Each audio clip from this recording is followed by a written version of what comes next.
guys, Youngblood with you, and today what we're going to be doing is taking a look at the Argo Mole, which is now available in 3.8 PTU, and what we're expecting to be a straight-to-flight ready ship once 3.8 goes live, and a sale probably impending for that.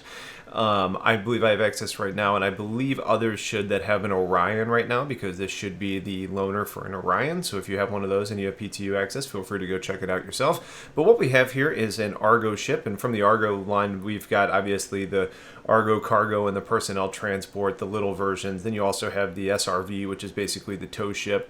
And now we have the fourth iteration of an Argo ship being the Mole, which is the dedicated mining ship. And for a overall industrial looking ship, they have really nailed it. Not just with the orange color, because I've heard rumors that there's a couple different skins that are coming with this, but just the overall design looks very industrial.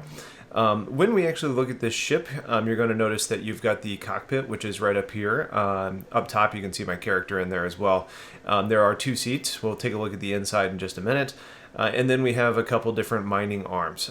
You've got the primary in the center right here, and then maybe a little bit hard to tell, but between those kind of two outer shielded areas, there is another mining seat there and another one over here. So we'll be doing a tour, and I'll show you those in just a minute. As far as entering the ship, there is an elevator there behind the actual cargo bags where you can get up. Again, I'll be showing you that. What you do have is you've got the similar cargo, or the kind of mining bags that you have on the Prospector. There's 8 total. They are stored underneath, excuse me, which means they should be able to be kind of jettisoned and carried off by somebody else, which is great for kind of a fleet operation. And then as far as the engines are concerned, it almost has kind of a Polaris feel as far as the design. You know, it's a little bit triangular. You've kind of got these engines that are a little bit off-kiltered. You know, the design on it and the way that it flies is pretty neat.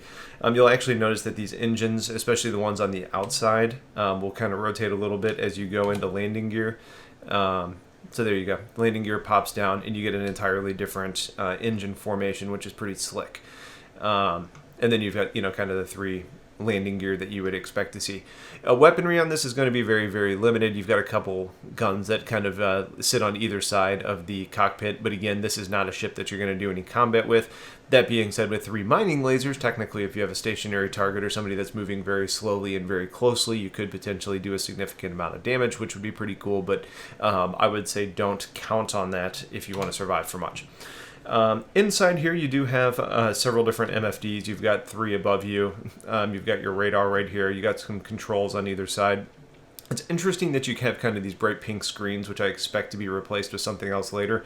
Kind of the catch there, though, is your arm is obviously in the way, so I think it might be more graphical in nature than anything else. The view in here is very strong. You've got a really nice looking cockpit that kind of wraps around, which is nice to see. The ship itself does fly pretty quickly, which is great. It's kind of agile. I think it's going to get tuned down a little bit, but again, it's a mining ship. We shouldn't really be too worried about things like flight model. But you do also notice that when you kind of fly around a little bit, as I go over this mining laser to the side, like right over here, there is some like frosted dirtiness to the glass, which isn't the end of the world, but it is a little bit annoying from, you know, just kind of sitting inside of this ship. So let's go ahead and jump out of this seat, and we will take a quick tour of the ship. Really well done ship. I like the look of it. Again, they did nail industrial very well. Again, you have cockpit here. And then you've got your doors, which lead into this area. This is going to be one of your main component areas. You should be able to get into these at some point to address, you know, failures or upgrades or those types of things. You know, as you come back a little bit further, you start seeing some of the actual, I guess, mining refineries. You can kind of see that they're actually working right now. It's kind of grinding things up. Now, whether this means that it's actually going to be doing a better job of filtering out ore than the Prospector does, we'll have to see. The Prospector does have a little bit of this going on inside where it can inject things out the back, even though that's not really happening right now. So it's going to be curious to see how this thing actually performs, knowing it's a larger kind of step up in the overall, you know, kind of mining career. There is a control panel here, so I like the idea of maybe having a pilot that's able to come back here while the other seats are doing mining to maybe kind of help do some of the work on this. It's even spitting a little bit of the ejection stuff out into your ship, so it's probably going to get a little bit interesting in here.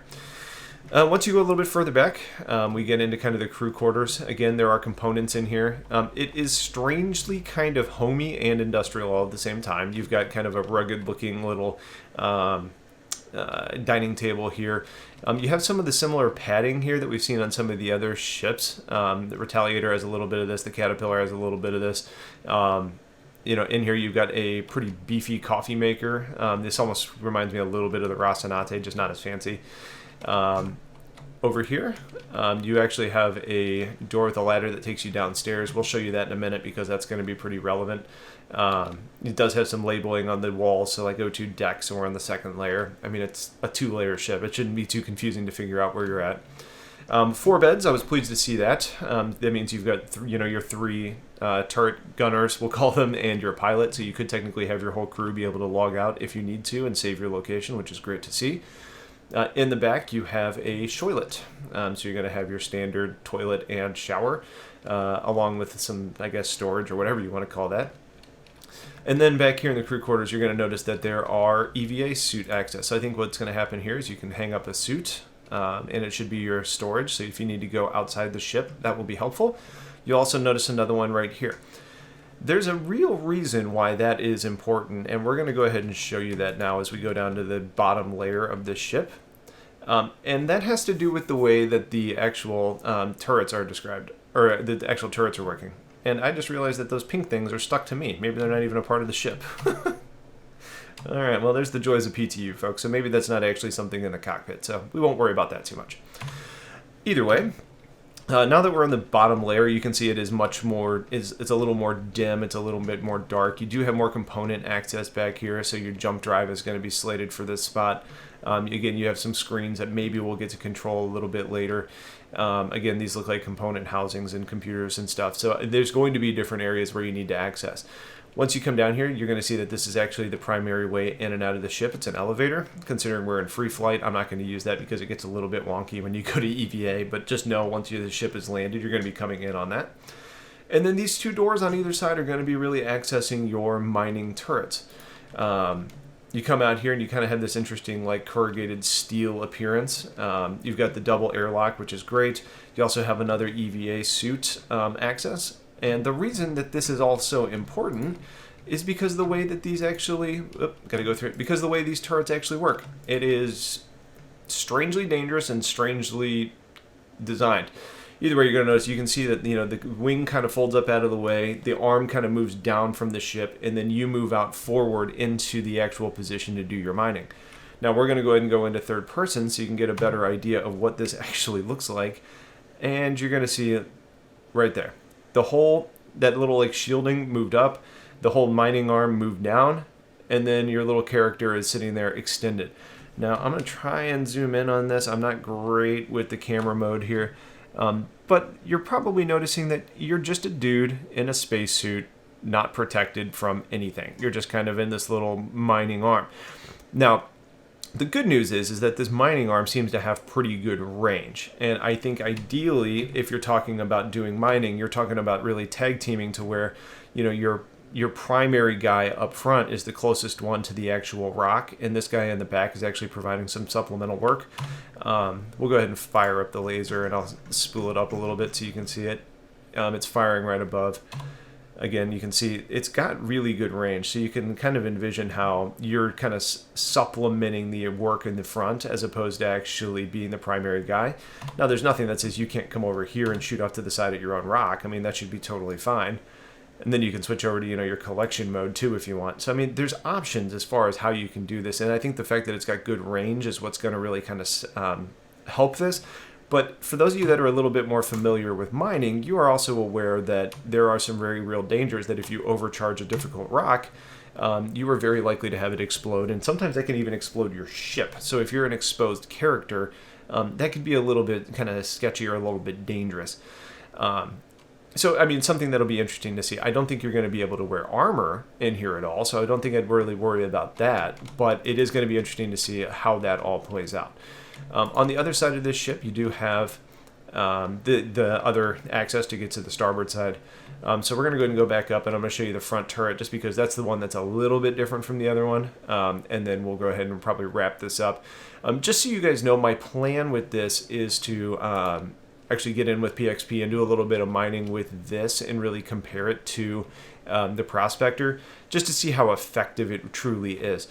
I think it's worth pointing out that you notice that when you're in the cockpit, you don't have any mining controls. So if you want to use this solo, you essentially need to park your ship, get it stationary, you need to get out of the pilot seat, you need to come down here to this thing, and then you're kind of a sitting duck. Whether that means that you overcharged a rocket, it's going to explode, you're not going to be able to move your ship fast enough to really do anything.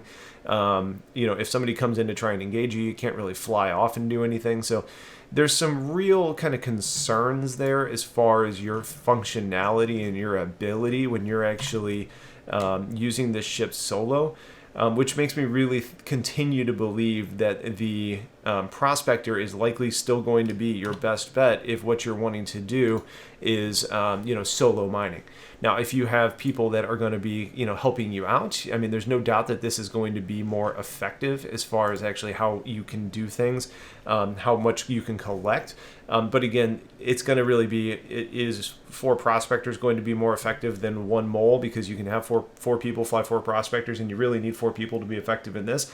That math probably doesn't line up. But if you look at it from more of a cost perspective and say, this ship's probably going to be $250 to $300, the Prospector's $140, 4 of those is going to add up to be more expensive than 1 of these. So I think there's a little bit of a return, but again, we're going to get a lot more information on this once the ship actually goes for sale.